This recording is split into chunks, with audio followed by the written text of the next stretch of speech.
The rain never stopped. It came sideways, thick as poured oil, driven by wind that tasted of salt and rust. Our tents sagged under the weight of it. Everything we owned, socks, shirts, even the canvas of our cots, smelled like a swamp that had swallowed the sea. You didn't dry things here. You weighted them less wet. At night, our uniforms clung like wet skin. We fought infections as much as the Japanese. The airfield itself was a pit of red clay. The mud pulled at boots like it wanted to keep you. One evening, a storm broke mid-repair. I was working on an engine cowling, hands wrinkled white from moisture, when the wind caught a tarp and flung it skyward. For a second it hovered, ballooned, alive. Beneath it, the air turned warm, almost dry. It wasn't much, but it was something. I tore the tarp free, tied it between two crates, and watched the wind whip beneath it again. A pocket of invisible motion, churning heat where there'd been none. When I ducked under, the difference was instant. My undershirt, soaked minutes before, began to steam against my chest. It wasn't sun. It wasn't flame. It was air. And it felt like the island had just revealed one of its secrets. We'd learned long before that the enemy wasn't always a man. Out here, it was moisture, relentless, invisible, patient. It softened boots until they fell apart. It grew mold inside rations. It turned steel to orange powder overnight. We joked that the Pacific didn't need bullets to kill you. It just waited until your skin dissolved. The real fear was rot. Uniforms never dried, blankets fermented. Even gunpowder clumped and failed to ignite. Fire was useless. The humidity smothered sparks before they caught. Smoke drew snipers.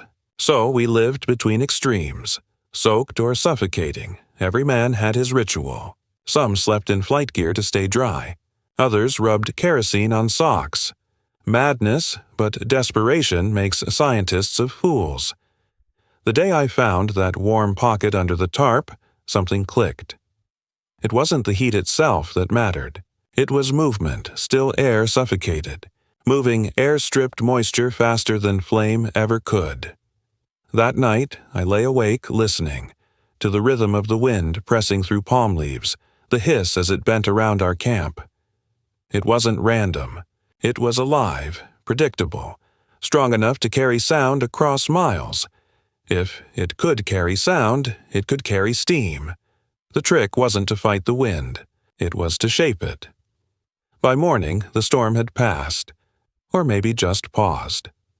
I spread a pair of trousers over a bamboo pole, watched them sag under their own weight. They dripped rhythmically like a metronome marking time and misery. The sun broke for 3 minutes, maybe 4. Then the clouds rolled in again. The fabric was wetter than before, heavy, lifeless. That's when I started thinking like an engineer again. Airplanes were never dry, yet their engines never rusted mid-flight. Why? Constant airflow. Prop wash. Hundreds of cubic feet of moving air every second. If I could replicate that motion, even on a small scale, I could dry anything. The problem was how. We had no power, no motors. Just bamboo, parachute silk, and wind that refused to blow where you needed it. I cut the tarp into strips, built a crude funnel between 2 oil drums, tied the ends to palm trunks. The gap narrowed toward the middle, forcing air faster. Then I hung my shirt across the throat of the funnel and waited. The first gust hit, and in less than an hour the fabric was warm, not damp. Steam coiled faintly from the seams. It wasn't perfect, but it was faster than sun, faster than patience. And for a moment the war felt solvable, one gust at a time. Every soldier had his breaking point. Mine came from mildew. The smell got into everything, skin, breath, dreams. I watched men snap over it, scrubbing clothes in filthy puddles until their knuckles bled, just to feel clean again. So my funnel became more than invention. It became relief. Soon, half the camp was watching steam rise from that makeshift dryer. We'd drape uniforms, socks, bandages, anything we could hang. The wind howled through, turning fabric into flag, moisture into memory. It became ritual. Men queued silently, staring at that funnel like it was holy. For a few hours, they could feel human again. We learned to rotate pieces in cycles, maximizing flow. Someone even timed it with a pocket watch. 45 minutes per load, half of what the sun could do. But the trick wasn't just the funnel. It was using contrast. At night, the air cooled fast, pulling moisture away even quicker than heat could. So we built racks that harnessed both. Day wind for warmth, night wind for extraction. We didn't know the term convection gradient. We just knew it worked. It was strange. In a place where fire was forbidden, the wind became our flame. A month later, an engineer from the Seabees saw our contraption. He studied it like scripture, then began sketching on the back of an ammo box. Within days, he'd improved it, added angled bamboo blades that spun inside the funnel, amplifying airflow through vortex compression. He'd turned a tarp into a turbine. Now, clothes that took hours dried in minutes. The air, once humid and hostile, became weaponized against itself. We built more, 10, 20, 50. The entire camp buzzed with spinning funnels, humming like engines before takeoff. At night, they sounded like distant propellers, reminders of home. We called it the Cyclone Rack. It didn't just dry fabric, it dried morale. Men started to smile again. Letters home smelled less of mold. Infection rates dropped, and for the first time in months the camp didn't stink of surrender, all from a gust of wind and a little stubbornness.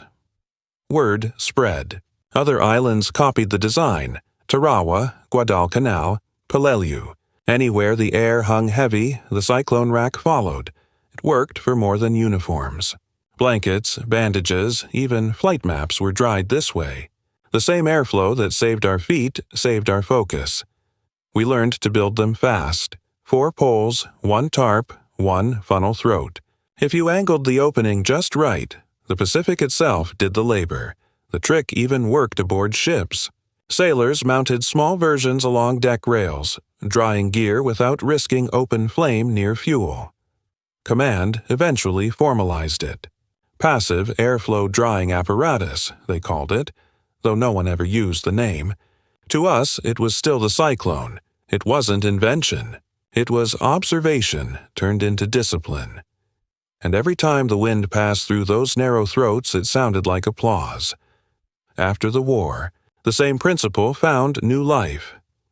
Engineers studying field equipment refined the cyclone design into the first forced air dryers. Factory workers adopted it. Later, households did too. The same curved airflow paths and vented drums we see in every modern machine. Our tarp funnels had birthed convenience. But I always thought something was lost in translation. The machine hums predictably. Our funnels sang, alive, shaped by the world's breath. Back then, the wind carried memory. Laughter, curses, the rhythm of work in the rain. Today, dryers just carry noise. Still, every modern appliance owes its heart to that island, that storm, that stubborn need for warmth. Sometimes innovation doesn't come from genius. It comes from wet socks and too much patience. Years later, I read the physics behind it. Air moving through a constricted passage accelerates. Bernoulli's principle. As velocity rises, pressure drops, pulling moisture molecules outward. Evaporation doubles, then triples. Add heat from friction, and you've built a flame that doesn't burn. We hadn't known any of that. We'd just known desperation, science. Caught up to instinct, the cyclone worked because it turned. Resistance, the very wind that punished us, into an ally. Every drop that left the cloth was proof of cooperation with nature, not conquest of it, and that's what survival really is. Partnership with the inevitable. Now, in peacetime, I still hang my laundry outdoors. Neighbors think it's habit, maybe nostalgia. But it's more than that. When the breeze catches a shirt and makes it dance, I hear that same hum. Those funnel winds whispering through bamboo. The rhythm is the same. Slow, patient, forgiving. Machines dry faster, yes, But they don't teach you patience. They don't make you grateful for air that moves freely, unmeasured, unowned. We were forced to learn the value of invisible things: wind, time, endurance. And maybe that's what the world's forgotten. When I close my eyes now, I still feel it. The Pacific wind rushing through cloth and tarp, the hiss that sounded like hope reheating itself.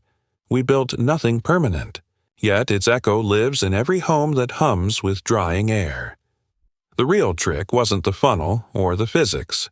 It was the mindset, to look at what tried to break you and find a way to let it help you instead.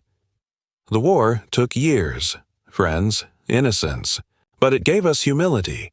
The knowledge that survival isn't about control. It's about listening. The wind never stopped after all. It just changed purpose. We never lit fires on that island, but somehow we made the air burn for us. If stories like this remind you what endurance really means, subscribe and keep these lessons alive.